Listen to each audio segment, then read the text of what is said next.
Hello guys, it's your friend Naruto Fanfics, back again with another awesome fanfic. Which is what if Naruto ruled the world as the Blood Demon King with his queens? Part 1. If you enjoy it, please show your support by hitting the like button and subscribing for more fanfics like this. And now let's get started.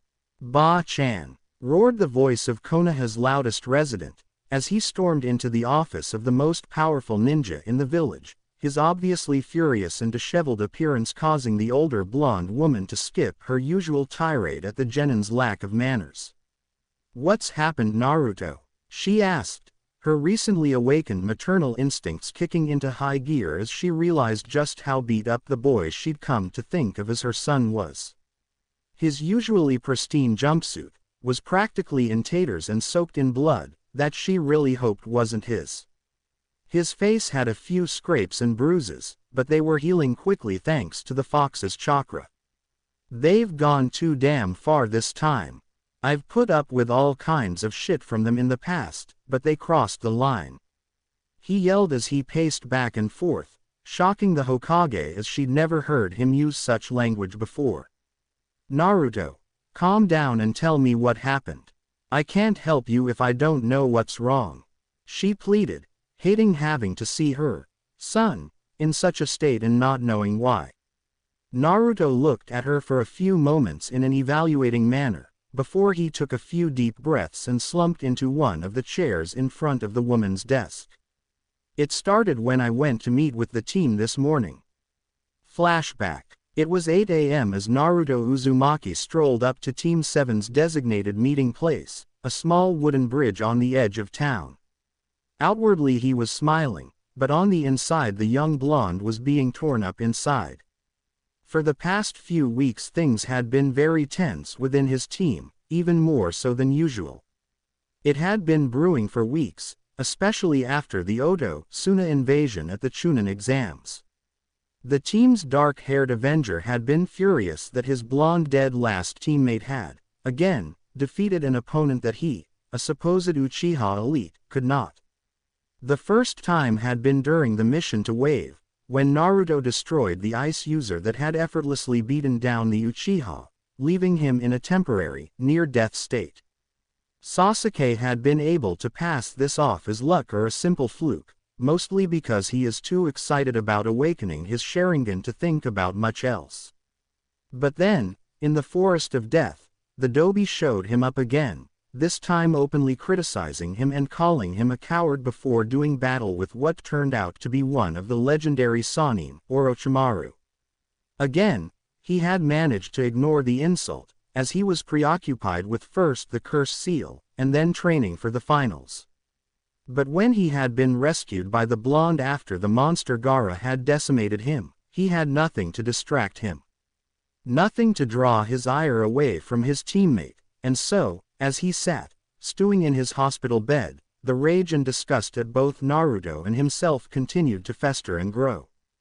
The Avenger's anger finally boiled over when Naruto had come to visit him, acting as cheerful and lighthearted as ever, like nothing had changed between them, but it had. And it was something that would change the history of Konoha forever. At first, it had started as a mere spar on the hospital roof. Quickly though, it escalated to an all-out battle as Sasuke's fury took over and he attempted to remove his blonde obstacle, permanently. Fortunately, Kakashi had stepped in at the last minute and scalded the boys for their recklessness, his disappointment clearly evident, though it had little effect on the brooding Uchiha, who just felt as though Naruto had, once again, shamed his great name. That had been a week ago, but things had not improved. The teams were constantly at each other's throats, usually as a result of Sasuke's cutting and degrading comments, that seemed to affect the blonde far more than they ever had in the past. On several occasions, Kakashi had been forced to step in to prevent another altercation, and the cycloptic Junin had had enough. After their last scuffle he had warned the boys that next time he would be placing them both on report, something which would be a serious mark against their names, and a great hindrance to their progression as shinobi of Konoha. So, Naruto had decided that he would simply increase the intensity of his idiot mask. It had helped him in the past when things with the villagers had escalated to dangerous levels, and he hoped that it would help him to avoid conflict in his current situation. Fate and a certain Uchiha, however, seemed to have different ideas. The blonde's bright smile slipped slightly as he noticed that neither of his teammates were at the bridge when he arrived, which was unusual considering both had a tendency to arrive early. His shinobi sixth sense began to tingle and the blonde subtly slipped into a ready position, not wanting to alert any potential attackers that he was onto their plan. He was, therefore, only slightly caught off guard when a barrage of kunai emerged from the nearby forest, forcing the team to leap backwards to avoid being repeatedly skewered. Scanning the trees for the source of the attack, Naruto's carefully constructed mask shattered when he saw both his teammates standing with proud smirks on their faces. "Sakura-chan, what the hell? Why are you throwing kunai at me?"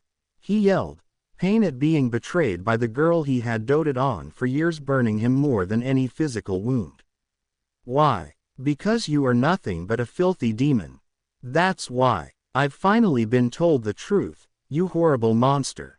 And now Sasuke-kun and I are going to finish what the Yondaime tried to do all those years ago, then we'll be heroes and Sasuke-kun will finally be given the respect and acknowledgement he deserves." Sakura yelled, shattering the tormented boy's fragile heart. For years, he had built walls around himself to keep back the pain and suffering that his cursed life generated, only letting a very select few people peek within those barriers to see the truth that lay within. And in an instant they were ripped away. The years of merciless scorn and torment, of brutal physical and emotional abuse, of debilitating, soul-shattering loneliness swept over the boy like a raging flood. And leading them all was his newest pain, the betrayal of the only person he had ever allowed himself to love romantically. The one person amongst his age group that he had thought for sure would accept him regardless of what he held, had scorned him, just like all the rest. He couldn't fight back the tears that flowed from his eyes as his mind was overloaded with all that he had held back throughout his short, but agonizing life. Eventually, however, one thing began to rise above the rampant tempest that was his current emotional state: rage. Ever since the day he was born, Naruto had been battered by hatred and disgust and fear, and once, when he was finally old enough to understand what was happening, he had lashed out against those that had wronged him. He had brutally beaten two much older boys that had been attacking him for using the slide at the public park. By the time he had finally been pulled off them, he was covered in blood, his knuckles were scraped and bleeding, his clothes were dyed red from the spatter that erupted from the children as he pummeled them even after they had long lost consciousness. When he had finally calmed down, his rage was replaced by fear and horror, not from the adults that were screaming at him for hurting their angels, but at himself. He had realized something terrifying at that moment: he loved blood. The feeling of it as it spattered on his face and clothes. The smell of it that lingered in his nostrils even after the Anbu had taken him away and rinsed him off. The image of it, flowing and coating the two helpless boys as they lay, broken and destroyed in the middle of the crowded park. He was absolutely intoxicated by it, and that fact scared him more than anything he had ever experienced before.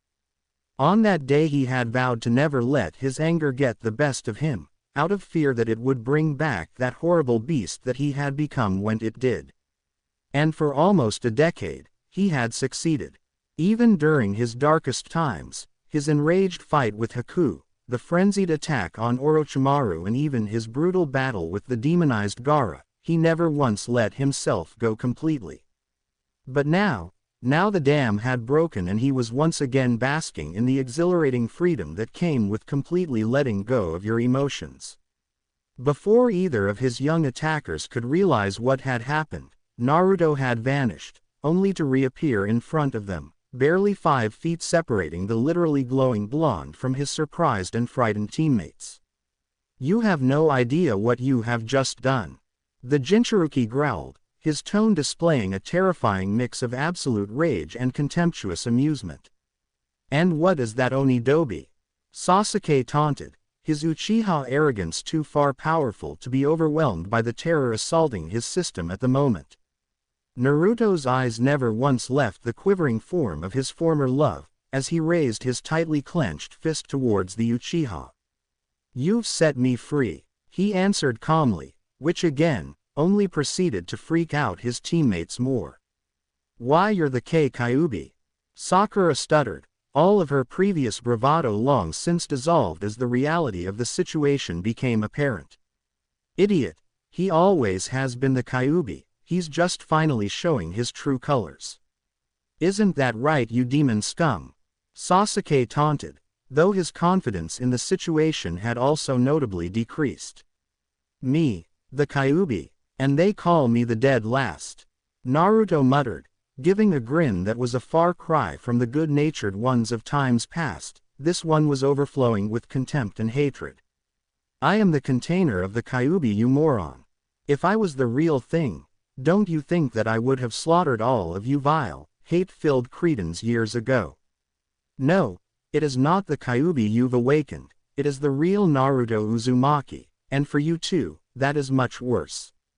Sakura's eyes widened in both fear and confusion, whilst Sasuke's smirk regained some of its confidence. "And what could you possibly do to us? Even Sakura can beat you. What makes you think you stand a chance?" His voice was cut off as the air was driven forcibly from his lungs, shortly before he was violently launched into a tree that had been over 20 feet away. What the hell happened? The fallen Uchiha thought frantically as he gasped for air. He hadn't even seen the blonde move, but he could plainly see that Naruto was standing where he had been, with his clenched fist extended. "You punched me," Sasuke yelled, though due to his lack of breath, it came out as more of a gasping yelp. "Wow, impressive insight. Did you come up with that all by yourself, or did someone give it to you like they always do?" Naruto taunted as he lowered his hand and stood in a relaxed position. "You son of a bitch. I'll kill you," Sasuke roared as he got to his feet and charged his teammate, kunai in hand. Naruto avoided the enraged Uchiha's attacks effortlessly for a few moments before catching his wrist and squeezing till they all heard a sharp snap and the kunai fell from the limp hand. Sasuke gritted his teeth to contain the pain scream that was desperately trying to break free from his throat. This is the legacy of the mighty Uchiha clan. PFF'd, I've seen more impressive kittens, and they aren't given even 1/100th of the advantages you are. Where is that genius intellect? Where is your superior Uchiha genes? Where is your all-powerful Sharingan? Naruto taunted, before kicking Sasuke in the chest, sending him careening back into the same tree as before. "Tell me, Sakura, is he really that much greater than I am? Is he that much stronger? Or smarter? Or better looking? Please tell me, because, from where I'm standing, it looks like I've got your precious Sasuke-kun beat in every single way. So why is it that you and all the other pathetic whores of our class threw yourselves at this arrogant sack of inbred clan shit?" Naruto sneered, his hauntingly intense sapphire eyes burning a hole in hers with their unyielding gaze. Sakura was speechless. As recently as 2 days ago, if anyone, especially Naruto, had posed such a question to her, she would have literally beat her answer into their skulls. But after what she had just seen and heard, what could she say? Was the Uchiha stronger? Obviously not. Was he smarter? Apparently not, since he had picked a fight with what he thought to be Demon, who he knew was stronger than him. Was he even better looking? Taking a hard look at the two teens before her, she was shocked with what she saw. Sasuke's pale and rather demented features were completely overshadowed by the passionate, exotic looks of the sun-kissed blonde, even in his stupid orange outfit, though if what she had been told was true, then he probably didn't have much of a choice about that anyway. His last question hit her like a blow from the godime herself. Why did she, and everyone else, chase after Sasuke? He wasn't attractive, He's smart but not practically so. He's supremely arrogant and has never displayed anything but scorn and contempt for everyone around him, even his superiors. The shocking truth finally leveled itself in the pink-haired girl's mind. There is no justifiable answer for how she and her classmates had acted. It was petty, foolish and incredibly shallow, and it cost them all greatly. Of the 30 students that graduated from their class, only 5 were females, and all of them were at the absolute bottom of the ranks for the practical skills. The only thing any of them achieved in was the theoretical and academic aspects, all of which had proven completely useless the moment they stepped foot outside of the academy grounds. I don't," she muttered weakly, falling to her knees as she realized she had wasted literally half her life. "I thought so. At least you can finally see the truth," he said as he turned away from the sobbing girl. "Don't turn your back on me, you monster," Sasuke yelled as he again charged Naruto with his kunai drawn. Before he had even taken 3 steps, the Uchiha felt crippling pain in his healthy wrist as Naruto savagely kicked it, his chakra-enforced blow more than enough to shatter the bones. The blonde then landed a brutal spin kick to his head, fracturing his jaw and once again sending him flying through the air. This time though, the assault did not let up, as the ferocious Jinchuruki appeared behind the airborne Avenger, driving his knees into his back, forcing even the stoic Uchiha to let out a scream of agony. Launching his attacker up off his knee, Naruto proceeded to pummel the arrogant genin mercilessly for more than a minute, before finally letting his broken and battered form fall limply to the ground. Remember this lesson well, Uchiha. Choose your enemies very carefully, cause not everyone will stand by as you tread on them. Naruto crouched down, bringing his head close to that of the barely conscious Avenger. Consider this your warning. Cross me again, and I will bathe in that famous Uchiha blood of yours. Naruto threatened darkly, the almost giddy anticipation in his tone at the mention of his blood sent shivers down Sasuke's bruised spine. "Get away from the Uchiha demon!" yelled a new voice as a dozen Anbu appeared from nowhere, surrounding the teens. Naruto looked up at the new arrivals and almost burst with hatred as he saw their blank face masks. The blonde knew all too well what that meant. Taking another anonymous mission without the Hokage's permission, It's been a while since any of you tried this one. So who put you up to it this time? The villagers. The council. Naruto chuckled when he saw one of them flinch slightly at that. The council, huh? That takes me back. Those guys haven't tried a direct attack for nearly 5 years, though since the Sandame is gone, I'm not really surprised.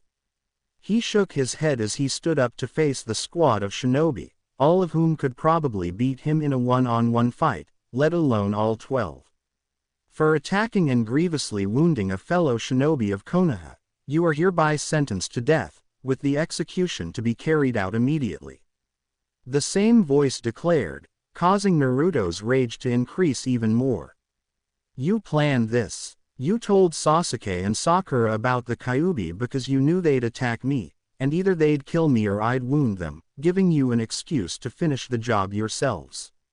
The blonde growled, his body literally trembling from his intense anger. The masked men said no more as they drew their swords and moved to attack the blonde genin. He managed to avoid the first few swipes, and even took one out with a lucky kick that broke his neck, but it wasn't long before his body was being torn apart by the ruthless slaughter. After some time the attack stopped and Naruto fell weakly to his knees, the pain and blood loss killing him, even as his wounds healed surrounded by a faint red glow. He managed to lift his head as one of the men stepped forward, his sword raised to remove the boy's head, a wound not even the Kyuubi could heal. Surprisingly, Naruto did not feel the fear or even the anger that one would assume he would in such a situation. Instead, the blonde allowed himself to be lost in the strange soothing sensation that had started shortly after the attack begun. He had no idea what it was, or where it was coming from, but he didn't care. It felt like the comfort he yearned for when he was younger. It felt like the family hugs he saw children getting when they were upset. It felt like everything he could ever need, and he was more than happy to lose himself to that feeling as his suffering finally drew to a close. He closed his eyes as he waited for the inevitable, reveling in the peace that had somehow settled over him. Suddenly though, the feeling was gone, instantly cut off, leaving in its wake only the rage and sorrow and hatred that had so recently overwhelmed the boy's tortured soul. His eyes snapped open. He would not die with this feeling in his heart.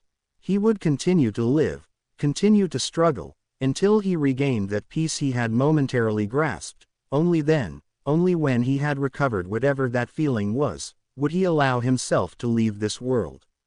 Staring his death defiantly in the eyes, he felt new power surge through his body, the intensity and concentration of the power matched only by what he felt when using the Kyuubi's chakra, though the feel of this power was different. The Kyuubi's demonic chakra was loaded with animalistic, uncontrolled rage, but this, whatever it was more controlled, more focused. Also, unlike the Kyuubi's chakra, which was clearly coming from an outside source, this power was his. It came from within him, and it came for one thing: blood. Whatever the hell this power was, it yearned for blood like a desperate junkie looking for a fix. Naruto had no idea what he was supposed to do with the blood once he got it. All he knew was that he needed it, now. The lead Anbu grinned widely behind his mask as he brought his ninjutsu down, aiming to remove the head of the demon brat and finally avenge the deaths of his friends and family. His smirk vanished, however, when his blade was stopped, caught in the hand of the boy he was trying to execute. He was shocked to find that he couldn't bring his sword free, even as the blood poured from the boy's hand. His shock turned to horror as he noticed that the blood from the wound wasn't falling to the ground, or even trailing down the genin's arm. It was traveling up the blade and onto his hands. "What the air you doing, demon?" he yelled, desperately trying to free himself from the blonde's grasp as the blood began to encircle his hands. The blonde said nothing, as everyone, himself included, watched in fascination and horror as the blood began to visibly tighten its hold on the man's hands, to the point that there was an audible crack, followed by a scream of pain from the Anbu leader. The blood is acting just like Gaara's sand, Naruto thought, the intense bloodlust temporarily overwhelmed by curiosity. I wonder what else it can do. As if reacting to his thoughts, the blood suddenly relinquished its hold on the man's mangled hands, and leapt back to Naruto, spreading over his right shoulder like a second skin. "What the foo?" the man tried to exclaim, but was cut off as a spike impaled him between his eyes, shattering his mask and killing him instantly.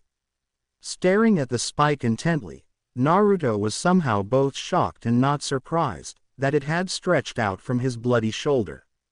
The death of their leader seemed to snap the other Anbu out of their trances as they all took up their fighting stances, with a few of the more reckless ones charging the blonde directly.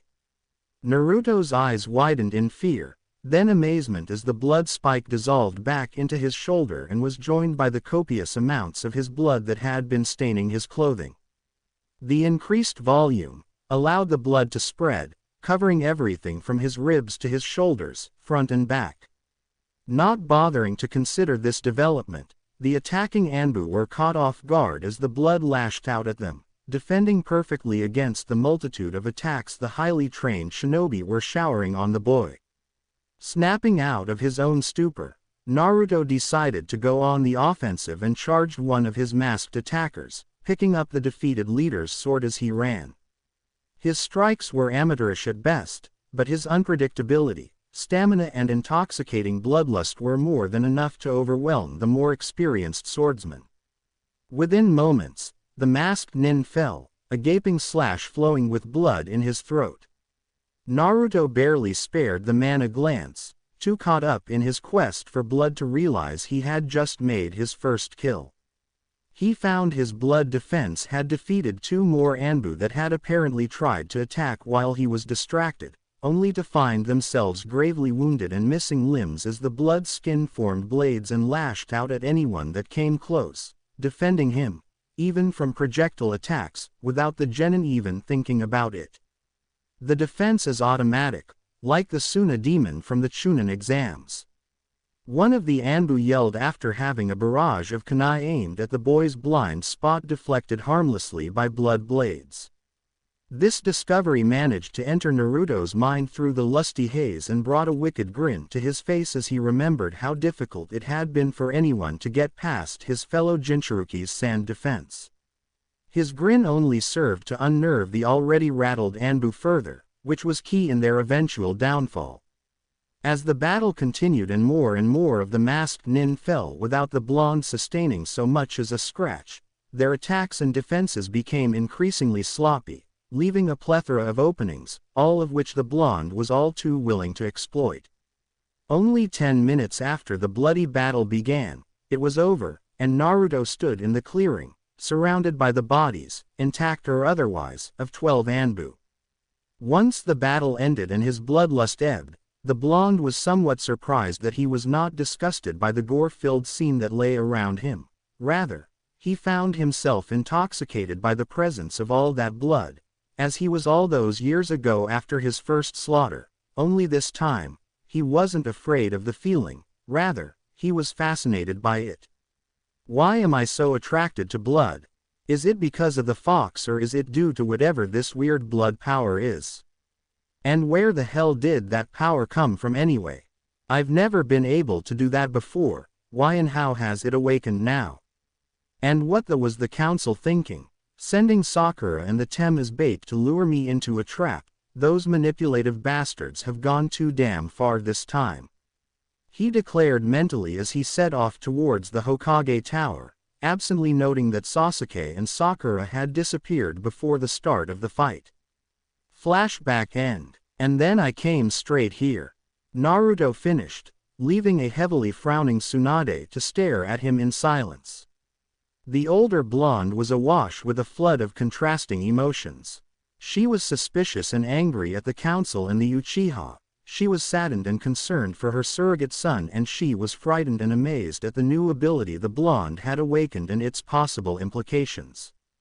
Letting out a long sigh, she turned and looked out the window towards the Hokage monument. What would you do, sensei, grandfather, granduncle, Minato? She asked internally, letting her thoughts wander to the great men that had preceded her and how they would have dealt with such a situation.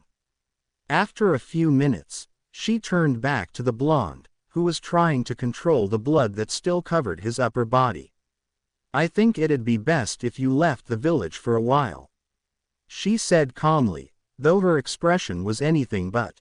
Naruto sighed and nodded, surprising the older woman. I was thinking the same thing. It may not be safe to have me in the village until I get whatever this thing is, under control. And I could defiantly use a break from the villagers and all their bullshit, plus the council won't be able to do shit if I'm not in the village. Tsunade nodded in agreement, shocked by how well the boy was dealing with the situation, though she hid it well. The timing is actually quite good. Jiraiya will be returning from a mission in a few days. You can go along with him. Hell, I can probably convince him to take you as his apprentice. As much as I appreciate the offer, Ba-chan, I would prefer to go alone. I've never really had time to be by myself and think about who I am and what I want, without having someone around hassling me or interrupting. I think a trip by myself will be a great help to me figuring out some important things. Plus, the idea of spending a few years with that pervert sounds about as appealing as handing myself over to the villagers, bound and gagged, he said dryly, earning both a chuckle and a frown from the conflicted woman. Okay Naruto, I'll mark it down as a S-rank reconnaissance mission, so nobody will be able to find out where you are or what you're doing. That should keep those pricks on the council off your, at least until you come back. Naruto smiled warmly and gave the busty woman a loving hug as she rose to see him out. Thanks so much for this. And I want you to know that if I ever had a mother, I would want her to be exactly like you. I love you, Ka-chan. He said softly, as both of them began to cry. I love you too, Naruto-kun. Be sure to keep yourself safe out there. I don't think I'd be able to cope if I lost you too. She pleaded desperately. Naruto pulled back from their embrace and looked into his mother's teary, hazel eyes. I promise you, on my dreams and everything that I hold precious, I will return to you.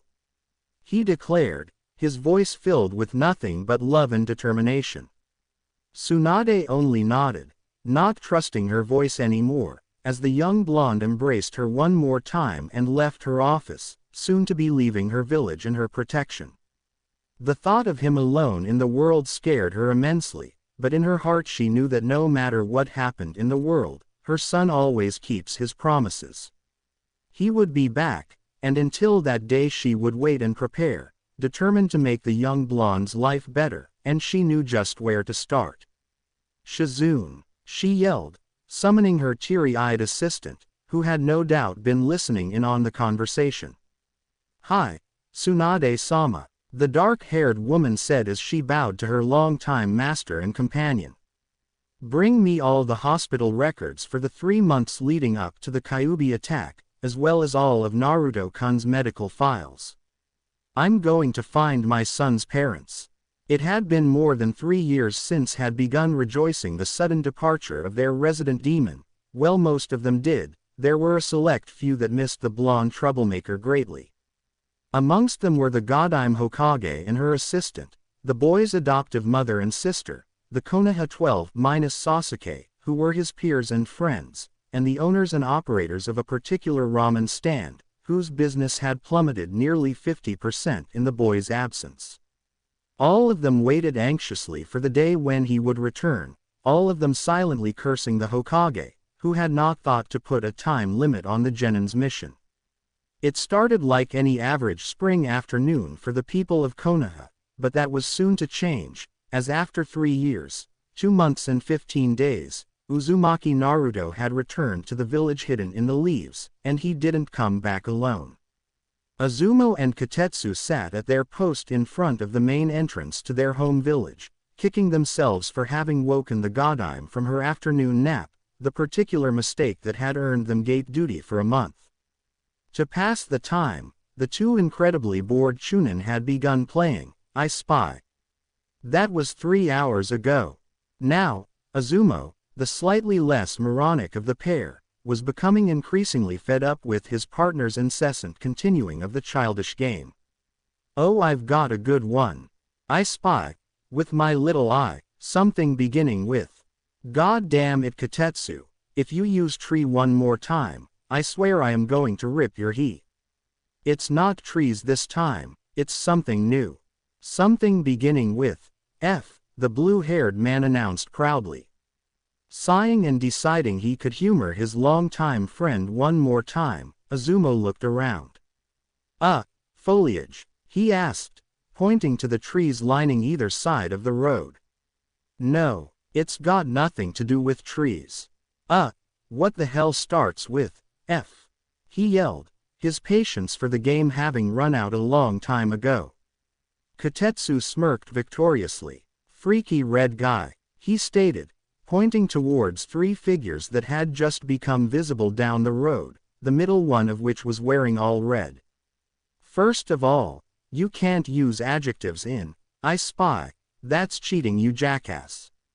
Second, just because a guy wears all red, doesn't make him freaky. In our business you can't judge people by how they look. Think about Guy, if you just looked at him, you'd think he was a demented idiot who. Guy is a demented idiot. Kotetsu replied flatly. Regardless, you can't judge someone just by how they look. Say what you want, that guy is freaky, look at him. Kotetsu declared. Azumo sighed again before taking a better look at the red man. He was a little taller than average, about 6 feet if he had to guess. He had shaggy blonde hair, with blood-red streaks running through it that hung loosely around his head, almost covering his eyes. His clothes, for the most part, looked be standard-issue shinobi gear, long, loose pants, a tight long-sleeve shirt, and average sandals. The only things that made him stand out were the heavy cloak draped over his shoulders, the mask covering the lower half of his face, and the fact that all of the clothes were crimson, and if you looked closely at them, almost looked like they were composed entirely of a liquid, rather than any fabric, making it look eerily like he was wearing an outfit made entirely of blood. Okay, he is freaky. What the hell is with those clothes? Azumo asked quietly, since the travelers were now within hearing range. They are part of my Kekkei Genkai. Freaky Red Man answered as they strode up to the check-in station. Both Chunin jumped at the man's deep, gravelly voice. If they were women, they may very well have swooned at the sound.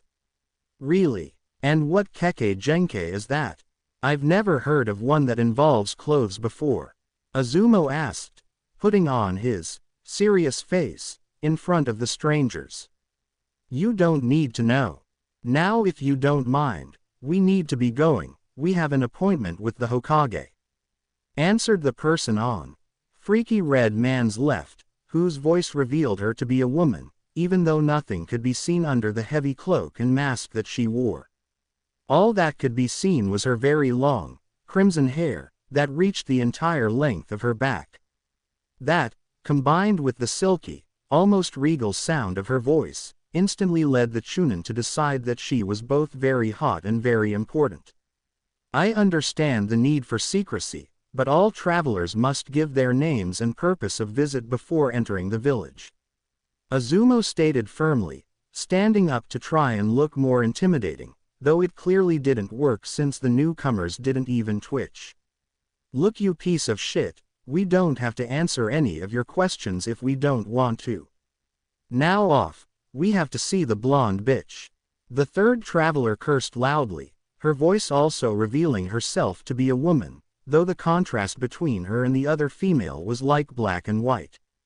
Her tone was sharp and grating, like someone who had grown up on the streets, as opposed to her companion, who sounded like she was raised in a castle or manor. Her hair, though not too dissimilar to the other woman's shade and length, was obviously less taken care of, as it was rougher and more untamed. Chiyuya, calm down. We are all friends here. There is no need to be so hostile. The man reproached calmly, making the rude redhead take a deep breath and step back from the table. I apologize for my friend. She has a hard time trusting new people. As for our names, this is Chiyuya-chan, and Akai-chan, and my name is Uzumaki Naruto. Both men visibly flinched at his name, and both of the women tensed, as if expecting an attack. I assume that you have returned from your mission then, Uzumaki-san. Katetsu said, the reverence in his voice completely unexpected. That is correct, so if you wouldn't mind letting us through, I would like to make my report, he said, unable to keep the confusion and suspicion out of his voice. Of course, please go right ahead. I'm sure Hokage-sama will be most happy to know that you have returned. Azumo said as he waved them through. The three travelers spared one final wary gaze towards the strange Chunin before entering the village. A short time later the three red travelers arrived at the Hokage Tower and were met with similar reactions from the staff as they gave their introductions. Wanting to get to the bottom of what was going on, Naruto almost yelled in joy as he set eyes on the familiar face of the Hokage's personal assistant and companion. Shizune Nichan, he called as he bounded up to the woman and wrapped her up in a tight hug, nearly scaring her half to death as she hadn't recognized who was embracing her. Hey, let me down this instant, she yelled, struggling against the large man's powerful hold. Naruto let her down gently and looked at her with sadness and confusion. Shizune Nichan, aren't you happy to see me? It only took a moment for the woman to realize who it was that was looking down at her, his sapphire blue eyes leaving no doubt about his identity. Naruto-kun, she gasped, almost unable to accept the drastic change that her little brother had undergone in only 3 years. He nodded and was instantly brought back into a hug with the now crying woman. It's so good to see you again, Naruto-kun. Things just haven't been the same since you left. The tall blonde smiled warmly and rubbed the somewhat hysterical woman's back soothingly, whispering comforting words in her ear. The moment was interrupted by the sound of two angry women clearing their throats loudly. Instantly, Naruto's head snapped up and he looked over to see his two companions glaring at him with barely contained rage. Sweat dropping at their murderous looks, he stepped away from the recovered Shizune and rubbed his head sheepishly. Sorry Akai-chan, to Yuya-chan. This is Shizune Ni-chan, she's Ba-chan's assistant and one of my dearest friends. Shizune Ni-chan, this is Akai-chan and to Yuya-chan they're his girlfriends. Yuya interrupted grumpily. The black-haired woman looked between the two women and Naruto a few times, her mouth open in a shocked gape. Be both, she stuttered. It's a long story. Why don't you come in with us when we explain to Ba-chan, that way you can hear the whole thing? Naruto suggested, walking over to his women and putting an arm around each of them in what he hoped was a placating manner. Shizune gave a nod and they all entered the Hokage's office, not bothering to knock. Who the hell are you?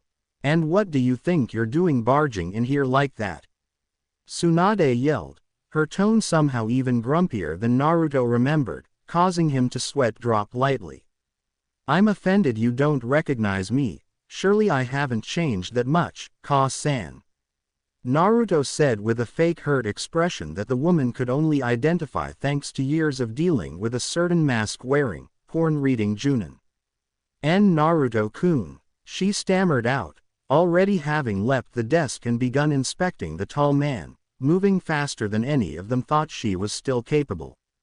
In the flesh, it's good to see you again, Ka-san, he said with a wide smile. Tsunade said nothing more as she pulled her son into a tight embrace that may have broken bones if it wasn't for his impressive conditioning. He rubbed her back gently as she began to shed tears of joy, holding no shame in her emotional display at seeing her favorite genin back home safely, and apparently having grown into a powerful young man, if his presence and aura were anything to go by. After a few minutes of quiet assurances and soothing words from the younger blonde, Tsunade regained her composure and stepped away from the young man, wiping her eyes clear of tears as she did so. So Naruto-kun, would you mind telling me why you haven't written for 3 years? Or how you grew so much in only 3 years? And who these two people are? Tsunade asked, her stern Hokage voice coming back after a brief absence. Naruto sheepishly rubbed the back of his head and ushered for them all to sit down. It's kind of a long story, but I guess it starts with. Flashback.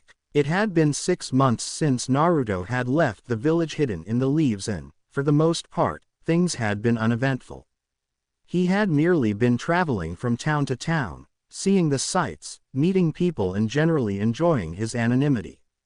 That had not been the case today, however. No, today he had been involved in the most desperate, terrifying battle of his life, and he had only just survived. But it was not thanks to his own merits that he had survived, sure his newfound prowess with his blood manipulation was helpful, but he owed his existence to one being, the Kyuubi. Had it not been for his tenant, the 12-year fiasco that was Naruto Uzumaki's life would have come to an end. Deciding that he was not going to be an ungrateful vessel, Naruto began to meditate, using a technique he had discovered to bring himself into the domain of his powerful prisoner.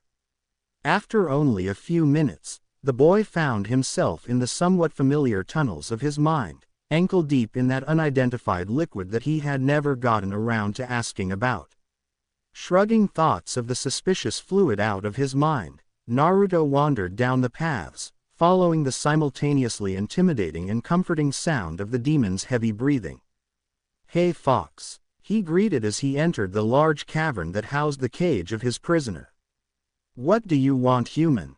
The enormous fox growled. "Relax. I just wanted to say thanks for helping me out back there. I'd have been done if it wasn't for you," Naruto explained, giving a respectful bow, that made the ancient demon raise an eyebrow, or whatever it had instead of eyebrows. Foolish child. If you had died, I would have gone with you. Besides, I always appreciate the chance to punish you pathetic cretins. The Kyuubi laughed. Punish? What are you talking about? Naruto asked, confused by the demon's choice of words. Before I was sealed into your disgusting little body, I was a servant of Kami, and it was my job to seek out and punish those that had been deemed particularly vile, or acting in opposition of Kami's laws. Did you not ever wonder why I attacked your village? Naruto paused to consider this. Truthfully, he had never thought about the reason why Kyuubi would have attacked his village. It never seemed important, but now that he thought about it, it did matter. Honestly, I never did. Everyone just assumed you were some mindless beast looking for destruction. He replied sheepishly. Foolish humans, always overlooking the important details in favor of the simplest answer. And you wonder why we call you stupid. The demon muttered as it shook its large head. Hey, with all the shit those dumbass villagers put me through, I'm exactly inclined to disagree, but there are some good people out there. Naruto defended. Perhaps. But, I maintain that the vast majority of your kind are barely above the mindless beasts you call demons. I don't understand, aren't you a demon? Naruto asked, once again confused by the fox. Kyuubi let loose a barking laugh. You humans truly know nothing of the world surrounding you. There are 4 levels of immortals in this world. The lowest are what are commonly known as demons. These are mostly mindless beasts that wander around, causing mayhem and destruction, possessing humans and the like. Next, there are the greater demons. These are similar to the lower level kind, but are capable of conscious thought and are usually much more powerful. An example of one of these was Morio, who attacked a country not far from here a few years ago and was sealed by a local priestess. Above them are the demon lords, such as myself and the other Biju, though personally I always thought Shukaku shouldn't have been counted as one of us, the chubby psycho. Naruto cleared his throat, bringing the demon lord out of its mutterings. Anyway, then above us is Kami, who is supremely powerful and can never be defeated blah blah blah. Mind you, that lazy bastard hasn't done anything in more than a millennium, always making us do his dirty work. Naruto's sweat dropped at the sight of an immortal fox bitching about its boss like a whiny teenager. He cleared his throat again, bringing the fox back to the topic at hand. Oh, and there used to be another level in between us and Kami, the demon royalty, but they were wiped out millennia ago, when they tried to overthrow the big boss. Dumbasses. Even if he never does anything, everyone knows you don't screw with the guy that made you. That's just common sense. I see. But, what does this have to do with why you attacked Konoha? Naruto asked. The fox paused for a moment, then let out another barking laugh. Nothing actually. I guess I got a bit sidetracked. It answered simply, causing Naruto to face vault in classic anime style. So why did you attack Konoha? He asked impatiently. I didn't. Well, not at first. I was sent to take out a few people in your village that had been toying with Kami's laws, trying to gain immortality and a few other things humans were never meant to mess with. Now usually, if it was only a few weak mortals, I would have gone in my human form and done it quietly, but some of the lower demons had been pissing me off recently, so I went in my true form. Naturally, when your stupid villagers saw a gigantic fox heading towards them with an apparent intent to kill, they didn't bother asking questions, they just assumed I was going to kill them all and they attacked me. Being that I was already pissed off and they were stopping me from completing my objective, I kinda retaliated. And the rest is history. I killed a few hundred of the ninja, then that blonde bastard appeared out of nowhere. Next thing I know, there is a bright flash of light and I'm stuck in this dump. Naruto gaped at the blasé-looking demon. So you killed hundreds of people and ruined my life, because you were pissed off at some lower demons that had been annoying you. The shocked boy yelled. Well, when you put it like that, I sound like a total, but yeah, that's the basic gist of it. To be fair though, if the people I killed were anything like the ignorant bastards that have been torturing you all these years, they got what was coming to them. Kyuubi replied defensively. Okay. Well, thanks for the help and the, interesting history lesson. But I'll just be on my way, Naruto said as he started to leave his mindscape. Sure thing, little one. Drop by if you ever want to chat, the fox declared in an eerily chirpy tone. For the next few months, Naruto continued his travels, continually working on increasing his control over his blood ability. In one of his increasingly common discussions with his tenant, the Kyuubi had suggested that he try keeping the blood attached to his body, so he wouldn't have to keep cutting himself whenever he wanted to use it. Naruto had agreed it was a good idea, but had quickly learnt that if he didn't keep the blood in near constant motion, it would dry out and he would be left, caked in a useless rusty brown crust. It had taken him a few weeks to be able to do it subconsciously, but once he did, it proved to be incredibly useful, since it not only made the blood more readily available, but it also served as control training, as he would often practice changing the properties of his weapon, shifting it between its completely liquid and hardened, almost metallic, states. He had found, during an experimentation session, that he could get the blood to take almost any form or quality, so long as it was attached to him. As soon as the connection was severed, it would revert to its natural, fluid state. This was disappointing as it meant that he couldn't use it as a projectile, and if someone ever managed to get the blood away from him, it would be useless. During his next chat with the Kyuubi, they had discussed this development, and decided that he could avoid the projectile limitation by simply increasing his volume of blood. Then he would be able to stretch it much further, increasing his range and reducing the need for projectiles. So, under the supervision and advisement of his demonic companion, he had begun bloodletting, as much was safe, and had managed to drastically increase his blood stock, as he'd begun referring to it. This increased capacity brought with it another issue. Previously, when not in use, the blood would remain under his clothes, a sort of second skin that wasn't visible from the outside.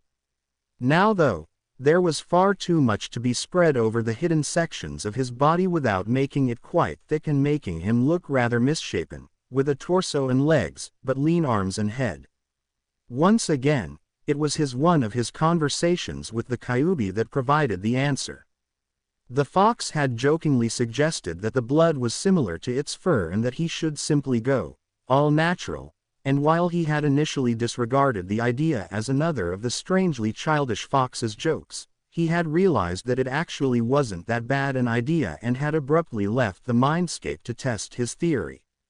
He was pleased to find that, after a few failed attempts, he could actually form the blood into what looked and felt just like real clothes, albeit they had to be red since he couldn't manage to change its color, like he could everything else about it. After experimenting with his newfound ability, Naruto finally decided on making only his top out of the liquid, and leaving the rest of his outfit real clothes, since he didn't want to be caught without pants if he lost his concentration sometime. As the time passed, however, and his store increased even further, he was forced to make additions to his outfit. He started with smaller items, like gloves and sandals, then a mask like Kakashi's, but eventually he simply had too much and was forced to take the final step, replacing his pants, though he always wore real underwear, just in case the worst happened. He had found, much to his surprise, that he felt far more comfortable when wearing his blood clothes than he had ever been in real clothes, almost as if it was only natural for him. Kyuubi suggested it must be a part of his ancestry, since the feeling he described was similar to when it returned to its true form after being in human form for a while. Whilst the idea that this was his natural form intrigued Naruto, he had no way of knowing if it was related to his ancestry, since he had no idea who his ancestors were. Flashback pause. Wait, Does that mean that the clothes you are wearing now are all made of blood too? Tsunade interrupted. Naruto nodded as his cloak and top reverted back to their blood shapes and formed into a set of giant bat wings off his back, leaving his muscled torso exposed to the hungry eyes of Akai, Tayuya and, surprisingly, Shizune. Well, that answers that. Tsunade muttered, throwing a book at her drooling assistant. Anyway, so after that, flashback continued. Another few months passed without much of an event, aside from Naruto having to adapt his clothes to facilitate more storage. That is, until the night of October 10th, Naruto's birthday and the 13th anniversary of the Kyuubi's attack on Konoha. Having been overcome by painful memories of birthdays past, Naruto had sought the company of the being that had become the boy's dearest and closest friend, the Kyuubi. When he walked the familiar pathways of his mind, however, something was noticeably different. At first the boy couldn't identify what it was, but after a few moments it struck him. He couldn't hear his friend's deep, soothing breaths. Alarmed and afraid that somehow, something had happened to his companion, Naruto frantically sprinted through the corridors till he found himself in the Kyuubi's chamber, only now, there was no sign of the demon lord, only a tremendous, empty cage. Ignoring the nagging voice in the back of his mind that warned it might be a trap, Naruto quickly passed through the enormous gate's bars and found himself, for the first time, inside the cell of his prisoner. It had been an unspoken rule throughout the growth of their friendship, that they wouldn't mention either of them entering or exiting the cage, since both knew that it would disrupt the fragile trust that had been built between them. And, since it was always so dark, the blonde boy had never seen inside of the cell that his friend was forced to live in, and now, he almost wished that it had stayed that way. It was completely bare, containing nothing that could be considered a comfort or source of entertainment, just hard, wet, stone floors, walls and ceiling. There was absolutely nothing in the enormous space, except for a small, hunched figure in one of the corners. Taking more notice of the, now screaming, voice in the back of his mind, Naruto approached the figure cautiously, inwardly cursing the lack of light as he couldn't make out the form's features. In obvious response to his thought, an ethereal light swelled in the room, bathing everything in gentle glow, like a candle or fireplace in a dark room.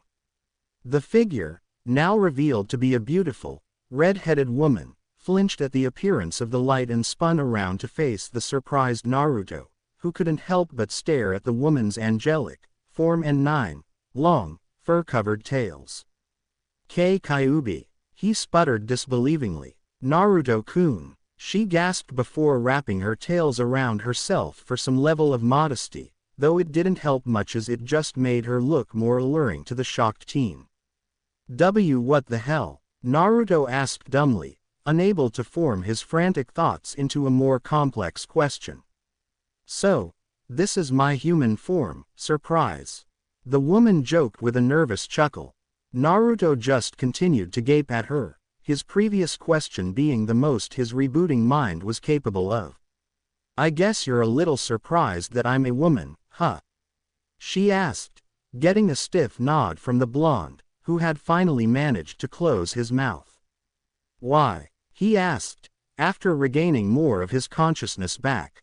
Why didn't I tell you? Well, when you first came in, I thought you were going to be like every other ignorant human, so I figured it would be better to deal with you in my fox form, even though this is my natural body. In truth, I only used the fox form when I was trying to intimidate people or in a particularly nasty battle.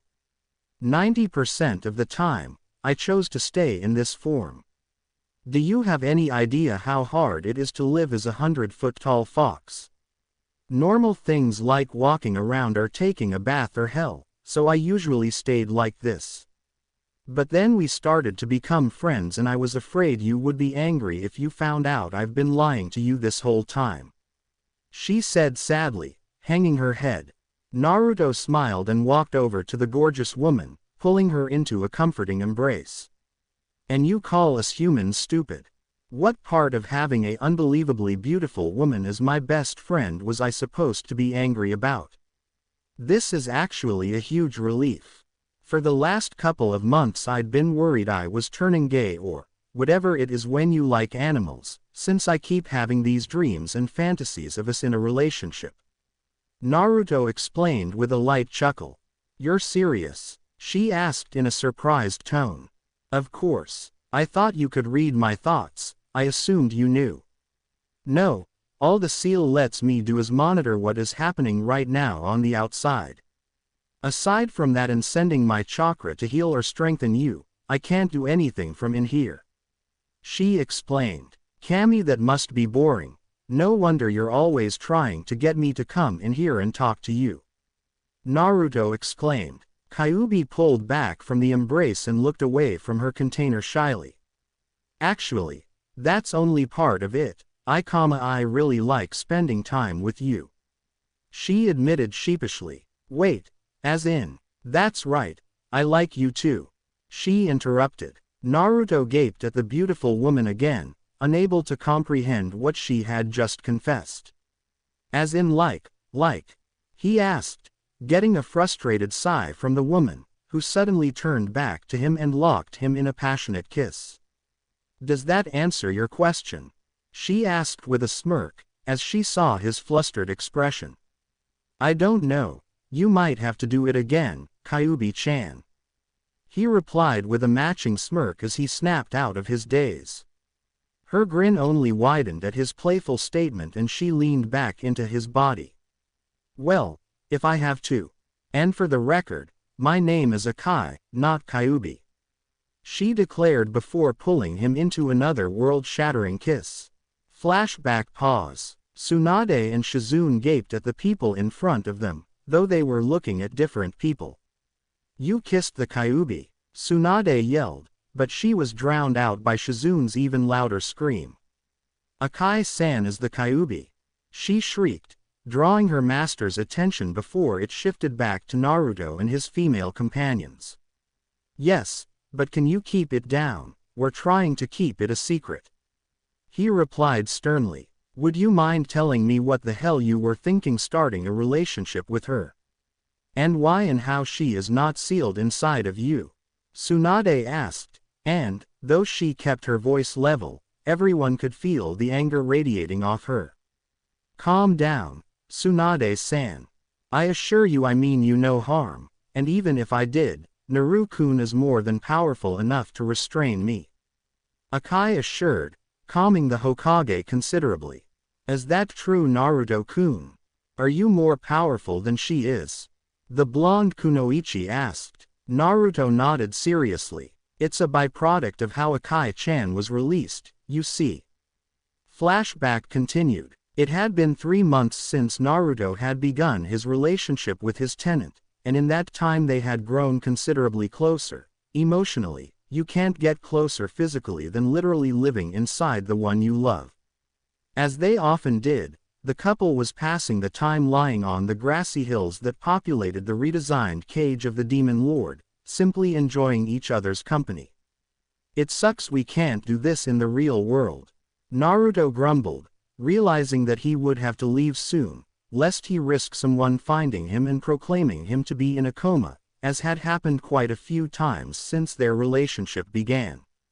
True, but we both know the only way for that to happen is if I were somehow let out, and I don't think that damn Yondaime's seal is going to let that happen anytime soon. Akai replied, snuggling deeper into her man's side as she too realized their time was almost up.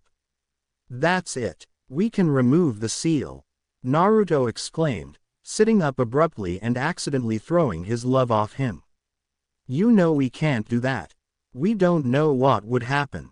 We could both die, or even if we didn't, who knows what the influx of demonic chakra would do to you. It's not worth the risk. The redhead reprimanded as she stood up, dusting off the kimono she wore despite Naruto's complaints. Naruto had let the matter drop, or so it seemed, as 3 days later, Akai woke as her entire domain began to quake and fluctuate wildly, as if it was unstable. Quickly guessing what the problem was, She raced to where the manifestation of the seal was now located and was horrified to find Naruto, writhing in agony on the ground, the torn piece of paper clutched in his hand. "Naru-kun!" she screamed as she ran over to his side, wrapping him up in a tight embrace to try and give him some comfort from the obviously excruciating pain. "What the hell were you thinking?" she yelled as he continued to convulse and tremble. "I finally found it again," he muttered before he passed out from the pain, leaving the terrified demoness to cry and pray as everything began to fade. Naruto awoke abruptly 2 weeks later to find himself enveloped in the comforting feeling that he had searched almost a year to find. Turning his head, he was delighted to find the sleeping form of the woman he loved laying next to him, her lithe body draped over his, giving him that indescribable feeling of security and warmth that came from being with the one he loved and who loved him. He had recognized the feeling the first time that he and his tenant had embraced. It was the same one that had soothed him, however briefly, during his fight with the Anbu. And now that he had it back, he vowed on his very soul that he would not let anything take that feeling away again, no matter what the cost. So when he had realized that he had an opportunity to set the being that gave him that feeling free, he didn't hesitate for a moment, regardless of the possible costs to himself. He smiled warmly as he saw the sleeping beauty begin to stir, shifting slightly so that they were eye to eye when her ruby-red orbs finally opened. "Morning, Akai-chan," he said softly, before yelping in pain as she whacked him over the head. "You stupid son of a bitch. What the hell were you thinking removing the seal without even telling me? I could have helped you prepare for it better, you dumb bastard," she yelled, getting into the mount position and thumping him repeatedly on the chest, or at least she would have, but she found herself completely restrained by vine-like appendages of blood that extended from the blonde's chest. Absently, he noted that his blood had not reacted by itself since that fight where his demon love had saved him, and wondered why it was doing so now, but shrugged it off when he noticed the half-furious, half-concerned look that Akai was giving him. "I know you are upset, Akai-chan, but I am not going to apologize because I don't regret what I did. Since my blood is here and so are you, that means that you are on the outside, and, since I don't see Kami yelling at you for slacking at your job, I know we aren't dead. Which means that you are free and we got away without any serious consequences," he declared with a proud smile, that quickly faded when he saw her look away from him. "What's the matter?" he asked, ordering his blood to release its hold on his girlfriend. "That's not entirely true," she muttered softly. Naruto gently turned her head to face his and leant in, giving her a chaste, but loving kiss. "Whatever has or will happen, is worth it for this moment," he declared tenderly. She gave a weak smile, but Naruto could tell that she was forcing it. "What is this terrible thing that is so bad that it would ruin such a perfect moment?" he asked. The red-headed woman sighed and gazed deeply into his eyes. "There were some complications." "Like what?" Naruto asked, curious, but obviously not worried. "After you removed the seal, my chakra began flooding your system, as we knew it would, but your reaction was more intense than I had anticipated. I managed to retain a little less than half of my power as I was ejected from your body, but the rest of it was almost enough to kill you. If I had taken any less you would have died, regardless of your special circumstances," she explained gravely. Naruto creased his brows in confusion. "What circumstances?" Akai let out another sigh before taking a calming breath. "Your body, unlike a normal human's, was not shredded by the excess of demonic chakra. The only reason that I can think for this would be if you had some kind of natural tolerance for it, and the only way for that to be true is, if you have powerful demonic ancestry." "What? You mean one of my ancestors was a demon?" he asked, surprised by the coincidental information. "Yes, but not just any demon. The only way that you would be able to handle my level of demonic chakra would be if the demon was at least as powerful as me." "Wait, but that means that it had to be either Kami or you."